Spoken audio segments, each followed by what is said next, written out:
everybody. My name is Teyler Wallace. I am a postpartum doula, holistic chef, and lactation educator, and the owner of the Foodie Doula, which is a holistic, integrative postpartum support practice.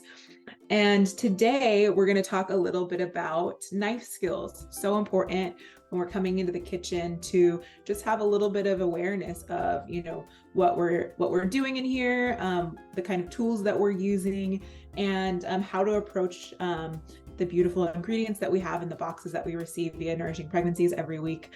So I'm just going to go over some fundamentals about cooking and preparing yourself in the kitchen. We're going to talk a little bit about the anatomy of a knife. So the different types of knives that you can use when you're in the kitchen, different and how they can support you when you're prepping ingredients, and the different parts of the knife. We're going to talk about mise en place, so like your setup. For me in particular, I had a postpartum meal delivery service, and often am prepping large quantities of food for like all of the people that I'm supporting. And so it's really important that I come to the kitchen prepared, and I have all of the ingredients that I need set out, and all the tools that I need set up to just kind of set me up for success. So talk about how to best prepare ourselves for cooking. We're going to talk about types of knives that you can use, and other tools that are important in the kitchen, safe knife skills. So how to make sure that you're keeping yourself and then anybody else that you might be in the kitchen with safe when you are cooking, and safety tips on how to handle a knife. So let's dive in. Start by talking about the anatomy of a knife. You have the knife blade, which is pretty self-explanatory. I feel like most people know that. It's the part that cuts the ingredient. You have the heel of the knife. So this is the toe here at the tip, and then you have the heel right here at the base of the blade. You have the tang. The tang is actually the metal portion of the knife that actually extends into the handle. And there are two different kinds of tangs. There's a partial tang and there's a full tang. And really what the tang does is it helps to kind of balance the knife. It's really more common. You'll find that a lot of like knives, chef knives, are full tang knives to help with the weight and the balance of the knife. But different knives, kind of like Japanese knives, sometimes are partial tang, and it's to add a little bit of a lightness to the knife and to make it so that they're a little bit more blade heavy for the kind of cutting that's used in Japanese cooking. And then we have the bolster, which is right here. And this is the balancing point of the knife. And it's also kind of prompts us for where we're going to be putting our hand when we're cutting. So that's kind of the anatomy of the knife. So it's good to know that. So a lot of times when we're chopping or cutting or mincing or slicing, we want to lead with the toe of the knife, so the tip of the knife, and then we're following through to the heel of the knife as we're kind of sawing through whatever it is that we're cutting. So just kind of being able to identify, oh, I'm using the toe of the knife. Like if you're paring something or you're trying to remove the skin on something, you'll probably emphasize using the toe of the knife. So we have the blade, the toe, the heel, the tang, and the bolster. One of the most important things, like I'd mentioned, is setting ourselves up for success. Mise en place is what it's called in culinary terms. And really, it is just really about organizing your space to set you up for success, making sure you have all of your ingredients, making sure that you have everything set up. So I'm going to show you a little bit about my mise en place right now. This is my home kitchen, so it's not like the most well-articulated mise en place, but I'm going to give you a look. So first of all, whenever I'm setting myself up for cooking, I usually don't have all of these knives out, but of course this is for the sake of this presentation. But one of the things that I always do is I have my cutting board, and below my cutting board, I have a paper towel. Usually I use like a cloth, but I didn't have one on hand today, so I'm using a paper towel under my cutting board. And what that does is it stops my cutting board from sliding. So that really reduces the risk of like any, accidentally cutting yourself while you're cooking and things like that. So that's kind of one of the first things that I do is I set down my cutting board, I set down my towel, and then set my cutting board on top of that. Here I have my spices. So I usually have kind of a rack of whatever spices I know that I'm going to be using that day So I have my little salt pincher here.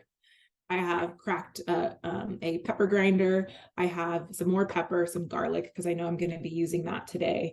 And then I also usually have a little like tool caddy right here. I'm just using a mason jar.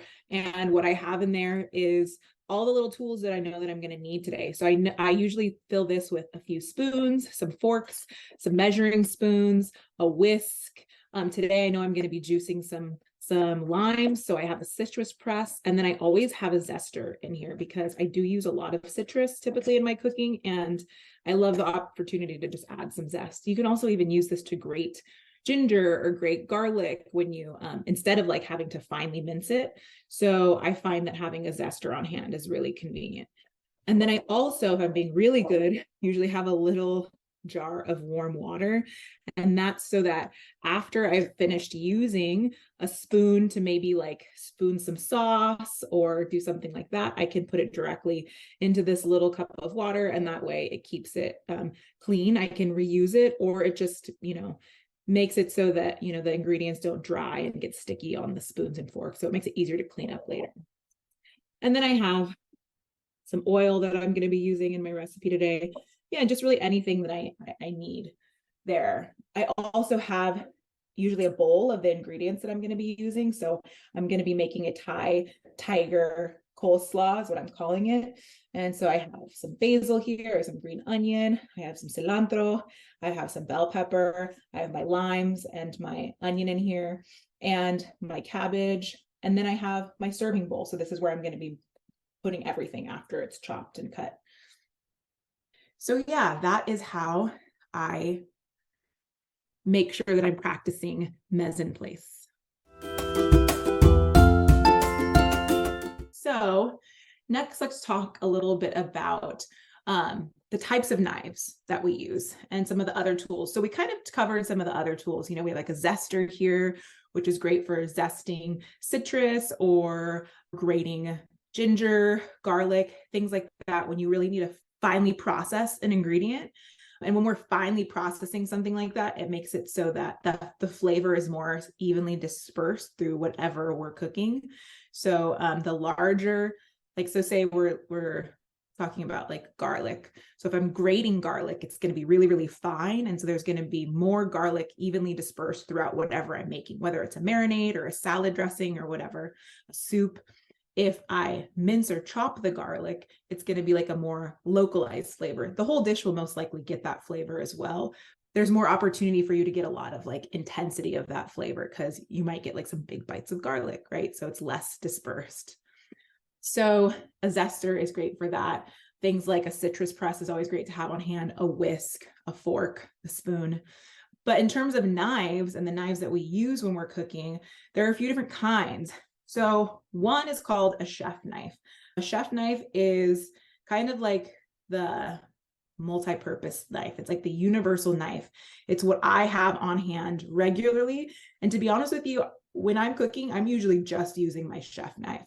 I have a couple different chef knives here.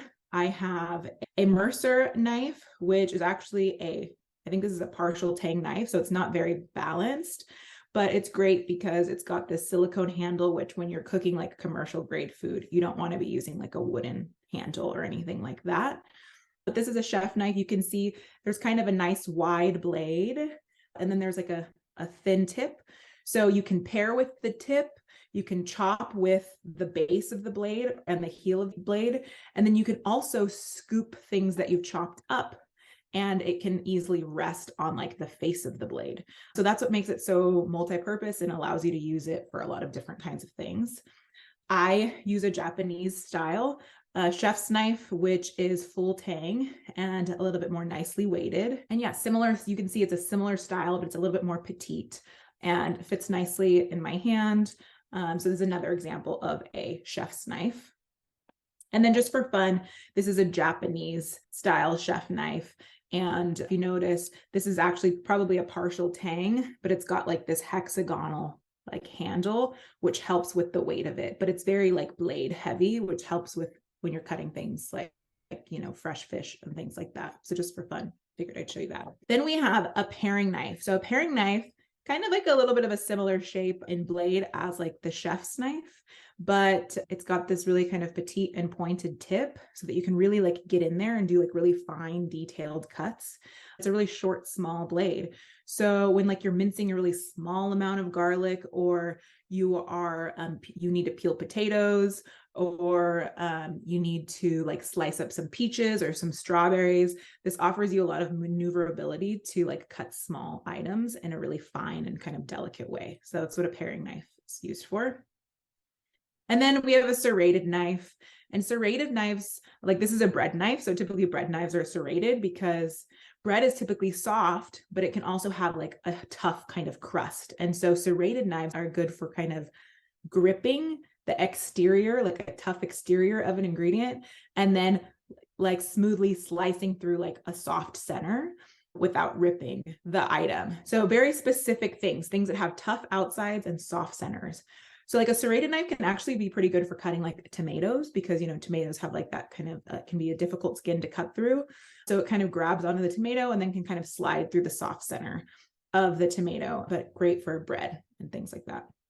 And also, if you notice, like after you've cooked like steak and you have like a nice like crust on the exterior, you usually use a steak knife, which is serrated, to kind of cut through the crust of the steak and then slide through the center. So those are the different kinds of knives that we have. The next thing that we're going to talk about is safe knife skills. So when we are cutting in the kitchen, something that's really important to take note of is like finger safety.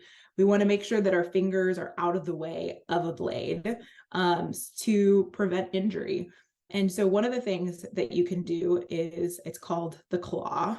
And what it really is that you're holding the hand that is holding your ingredient, and your fingers are kind of tucked in and facing down, so that the knife is butting up against your knuckle versus the tips of your finger. So I'm going to give you an example as I prep some of this cabbage for the coleslaw that we're making. So I'm leading with my toe as I cut into this piece of cabbage, to this head of cabbage. So you notice I like started with my toe and then I'm kind of sawing through the heel of the blade. So now that's in half. Another knife skill to note and a safety tip is to find a flat surface. So I just cut the cabbage in half. Now I have a flat surface here. So I'm going to put the flat surface face down on my cutting board, and that's going to make it so that my ingredient is really stable. So that gives me some stability. So I don't have to worry about, you know, if it's on that side, then it might be moving around as I'm trying to cut it. It's just a little less safe. So if I have it on its flat surface, then there's less probability that it's going to slip or anything like that. So when using the claw, I'm putting my hand down here and I'm securing my ingredient. I'm trying to like position this camera. So I'm using my claw to secure the cabbage, the head of cabbage. And then I'm going to start slicing.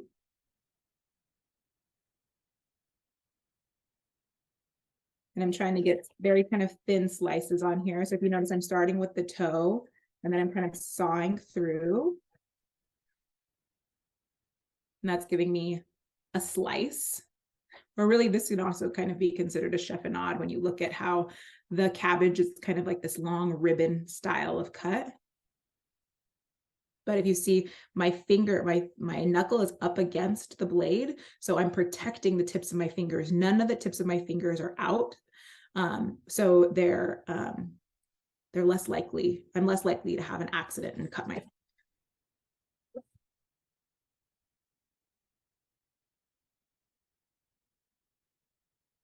And as I cut, I'm just moving that claw further back to make space for my blade.